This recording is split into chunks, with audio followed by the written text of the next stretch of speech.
High school परीक्षा 2024 गणित का पेपर कर रहे थे। 822 HX 2024 को आया हुआ पेपर कोड है ये।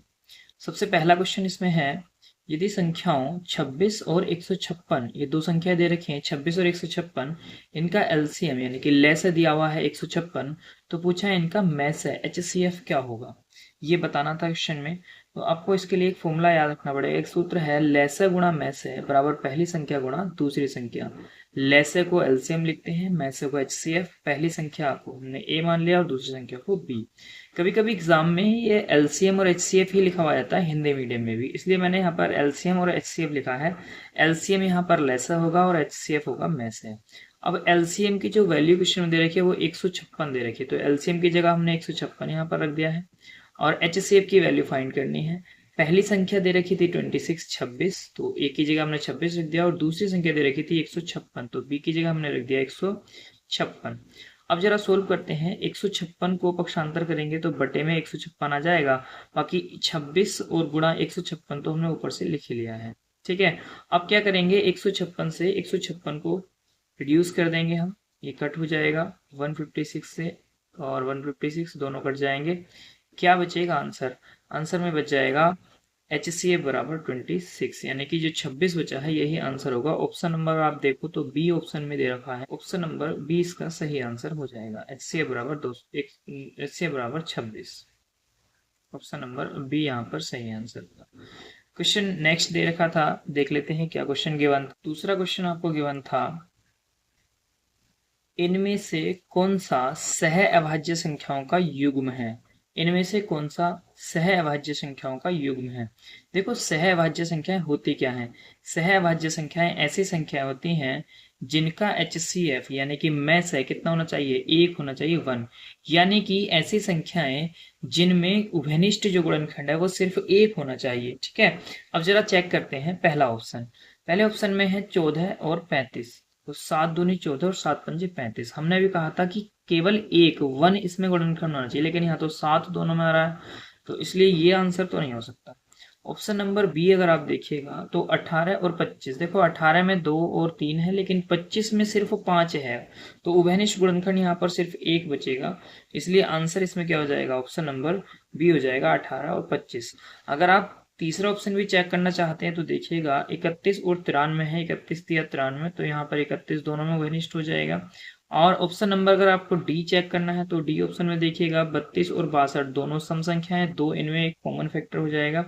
इसलिए जो आंसर होगा सह अभाज्य संख्या है वो क्या हो जाएगा, ऑप्शन नंबर बी हो जाएगा, क्योंकि 18 और 25 में कोई भी कॉमन नंबर नहीं है। वह छोटी से छोटी संख्या बताओ जिसे 35, 56 तथा 91 से भाग देने पर, तीन संख्या दे रखी हैं 35, 56 तथा 91 से भाग देने पर प्रत्येक दशा में 7 शेष बचना चाहिए। ठीक है, तो ऐसा क्वेश्चन में आ जाता है।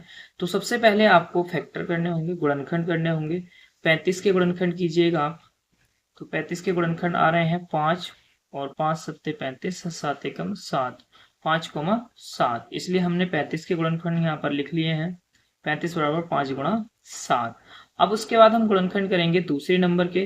दूसरे नंबर हमारे पास है 56, 56 के गुणनखंड आप कीजिएगा, 2 से इसको कट करें, 2 से 2 दूनी 4 और 2 अट्ठे 16, 28 दूनी 56 होता है, 14 दूनी 28 होता है, और 7 दूनी 14 होता है, फिर क्या बचेगा 7 एकम 7।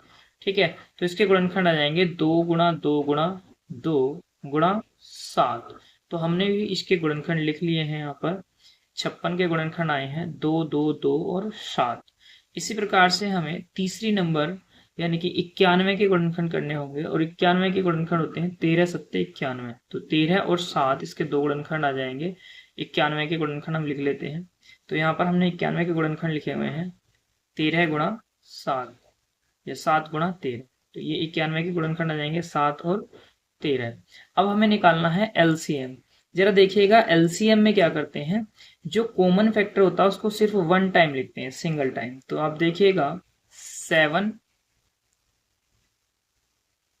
7 और 7 ये तीनों में कॉमन है। देखिएगा मल्टीप्लाई कर रहे हैं तो हम एलसीएम लिखेंगे 2 × 2 × 2, ये तीनों फैक्टर तो आ जाएंगे 56 के, और उसके बाद 5 जो फैक्टर होगा वो 35 में से आ जाएगा। उसके बाद 7 जो था वो तीनों में ही कॉमन था, इसलिए 7 आ जाएगा। बाकी क्या बचता है 13, तो 13 को हम यहाँ लिख लेंगे। अब इनकी गुणा करेंगे, पहले देखो 2 दूनी 4 दूनी 8 यहाँ लिख लीजिएगा आप, फिर गुणा करके 5 लिखिएगा, उसके बाद 7 लिखिएगा, उसके बाद 13। अब अपना अपना गुणा करने का तरीका है, देखो 8 पंजे 40, यहाँ पर वैदिक मैथ हम लगाएं कि लास्ट में 0 आ जाए, तो यहाँ पर 8 पंजे 40 आएगा, और बाकी दो नंबर बचे हैं 13 और 7, 13 से 91 होगा। अब 4 का गुणा कीजिएगा, 4 एकम 4 और 4 नम 36, एक लास्ट वाला 0 ऐसे आ जाएगा। 3640 संख्या आ गई जो इनसे पूर्णतः विभाजित होगी। लेकिन क्वेश्चन में पूर्णतः विभाजित नहीं कहा, क्वेश्चन में कहा कि 7 शेष भी बचना चाहिए, तो इसलिए इस नंबर में हम क्या जोड़ देंगे, जो लेसा आया है उसमें 7 और जोड़ देंगे। तो 3640 आंसर आया था, उसमें हमने अगर 7 जोड़ा तो कितना आ जाएगा, 3 6 4 7, 3647। ये देखते हैं ऑप्शन नंबर कहाँ पर है, 3647 है ऑप्शन नंबर सी में, तो इसलिए आंसर किसका इतना हो जाएगा, इसका ऑप्शन नंबर सी हो जाएगा 3647। नेक्स्ट क्वेश्चन देखते हैं इस चैप्टर 1 में क्या आया हुआ। नेक्स्ट क्वेश्चन आया था, HCF दे रखा था 99 और 153 का 9। दो संख्याएं हैं 99 और 153 जिनका HCF कितना है, 9 दे रखा है। तो अब एलसीएम पूछा था इन्हीं दोनों नंबर्स का, 99 और 153 का एलसीएम क्या होगा। देखो ये बिल्कुल वही फॉर्मूला आपको पहले ही बता चुके हैं, एलसीएम और HCF का जो मल्टीप्लाई होगा, गुणनफल होगा, वो पहली संख्या गुणा दूसरी संख्या के बराबर होता है। तो हमने में से गुणा ले से बराबर पहली संख्या गुणा दूसरी संख्या को इस तरीके से लिखा हुआ है। अब देखो HCF जो में से है वो दे रखा है क्वेश्चन में 9, तो HCF की जगह 9 लिखेंगे। एलसीएम हमें फाइंड करना है, एलसीएम को ऐसे लिखा रहने दें। पहली संख्या को देखो आप 99 लिखा हुआ, और दूसरी संख्या को हमने लिखा 153, दोनों का गुणा आ जाएगा। अब देखिएगा आप 9 को पक्षांतर करोगे तो बटे में 9 आएगा, ठीक है। अब ऊपर क्या बचेगा, 99 गुणा 153, 9 से जो 99 है वो 11 बार कट जाएगा, और 11 का और क्या करेंगे हम, 11 का गुणा करेंगे 153, 11 का 153 से गुणा क्या आएगा, 1683। तो आंसर क्या हो जाएगा इसमें, 1683।